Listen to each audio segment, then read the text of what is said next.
আন্তর্জাতিক অপরাধ ট্রাইব্যুনাল ২-এ আবু সাইদ হত্যার ঘটনায় মানবতা বিরোধী অপরাধের মামলায় ১৫তম দিনের সাক্ষ্য গ্রহণ আজ।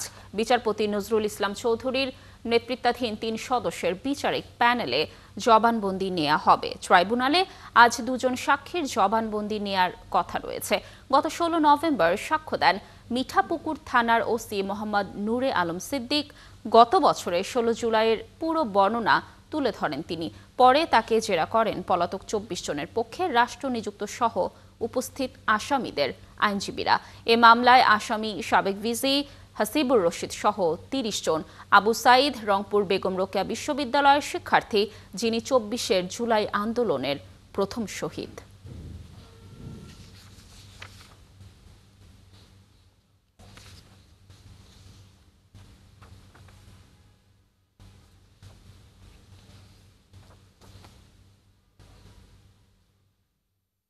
দর্শক, ট্রাইব্যুনালে রয়েছেন আমাদের সহকর্মী মাইনুল মারুফ। আরও তথ্য জানাতে তিনি যুক্ত হচ্ছেন আমাদের সঙ্গে।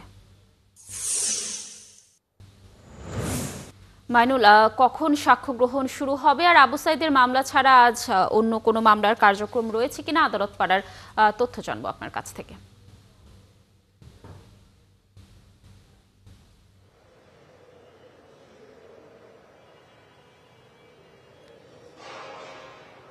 আজ কিন্তু দুটি মামলার সাক্ষ্য গ্রহণ রয়েছে। এর মধ্যে চানখারপুলের যে মামলাটি, সেই মামলাটির সর্বশেষ যে সাক্ষী, মামলার মূল তদন্ত কর্মকর্তা, তিনি কিন্তু এর আগেও একদিন সাক্ষ্য দিয়েছেন, আজও তিনি সাক্ষ্য দেবেন এবং তার এই সাক্ষ্য গ্রহণের মধ্য দিয়ে, তার জেরার মধ্য দিয়ে কিন্তু এই মামলারও যে সাক্ষ্য গ্রহণের কার্যক্রম তা কিন্তু শেষ হবে।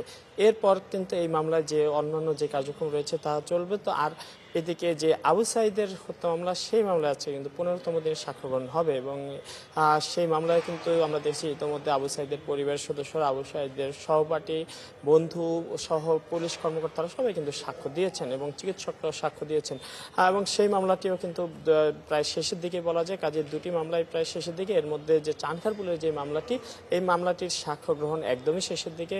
এরপর যে পরবর্তী যে কার্যক্রম, যুক্তিতর্ক উপস্থাপন, তা হবে।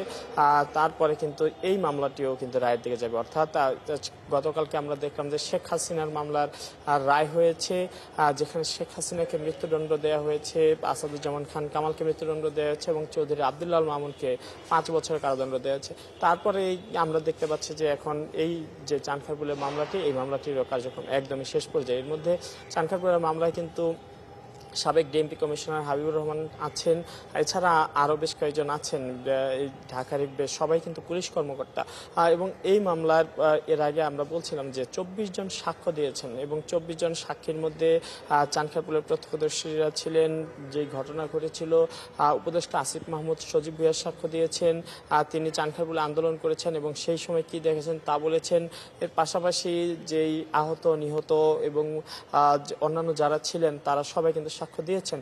আর পাশাপাশি যে এই স্থানীয় যে ঢাকা মেডিকেল বা এইদিকে যে হাসপাতালগুলো রয়েছে, এই হাসপাতালের বেশ কয়েকজন চিকিৎসক কিন্তু সাক্ষ্য দিয়েছেন এবং তারা জব্দ তালিকা উপস্থাপন করেছেন। তারা আহত বা নিহতের শরীরে যা পেয়েছেন তা তুলে ধরেছেন এবং পাশাপাশি যেই সকল প্রাণঘাতী বুলেট ছিল তাও কিন্তু ট্রাইব্যুনালে উপস্থাপন করা হয়েছে। এই মামলার বেশ কয়েকটি ভিডিও ফুটেজ ট্রাইব্যুনালে উপস্থাপন করা হয়েছে। সব মিলে বলা যায় যে এই মামলার মোটামুটি যদি বলি প্রমাণ করার মতো জিনিসপত্র প্রসিকিউশন উপস্থাপন করেছে বলে কিন্তু প্রসিকিউশন আমাদেরকে জানিয়েছে এবং আজ এই মামলা কিন্তু আজ যে সর্বশেষ সাক্ষীর সাক্ষ্য গ্রহণ চলছে এবং কিছুক্ষণের মধ্যে কিন্তু এই সাক্ষ্য গ্রহণ শুরু হবে। বেলা আমরা আশা করি যে 11:30 নাগাদে এই সাক্ষ্য গ্রহণ শুরু হবে এবং অপর যে মামলাটি আবু সাইদের মামলা, সেই মামলায় কিন্তু 11টা থেকে 11:30 নাগাদে কিন্তু সাক্ষ্য গ্রহণ হয়। আমরা কিন্তু এটি দেখেছি এবং সে অনুযায়ী আজও বলা যায় যে সেই সময় সাক্ষ্য গ্রহণ হবে। এবং এর বাইরে যদি আমি বলি, আজ কিছুক্ষণ আগে একটি তথ্য জানলাম যে আজ এই গতকালকে যে রায় দেওয়া হয়েছিল শেখ হাসিনার মৃত্যুদণ্ড, তারপর সাবেক স্বরাষ্ট্রমন্ত্রী আসাদুজ্জামান খান কামালের মৃত্যুদণ্ড এবং চৌধুরী আব্দুল্লাহ মামুনের 5 বছরের কারাদণ্ড, এই যে রায়ের কপি, এই রায়ের কপি আজ বিভিন্ন মন্ত্রণালয়, স্বরাষ্ট্র মন্ত্রণালয়, পররাষ্ট্র মন্ত্রণালয়, সব বিভিন্ন যেসব সংশ্লিষ্ট মন্ত্রণালয় রয়েছে সেখানে এবং আজ ভুক্তভোগীদের ঠিকানায়, কিন্তু ভুক্তভোগীদের নয়, যা আসামিদের ঠিকানায় কিন্তু এই কাগজ কিন্তু পাঠানো হবে। ধন্যবাদ আমাদের সাথে যুক্ত থাকার জন্য। নিশ্চয়ই সাক্ষ্য গ্রহণ পরবর্তী আরও তথ্য আমরা আপনার মাধ্যমে দর্শকদেরকে জানানোর চেষ্টা করব। আপনি থাকুন ট্রাইব্যুনালে। দর্শক, যুক্ত ছিলেন আমাদের সহকর্মী মাইনুল মারুফ।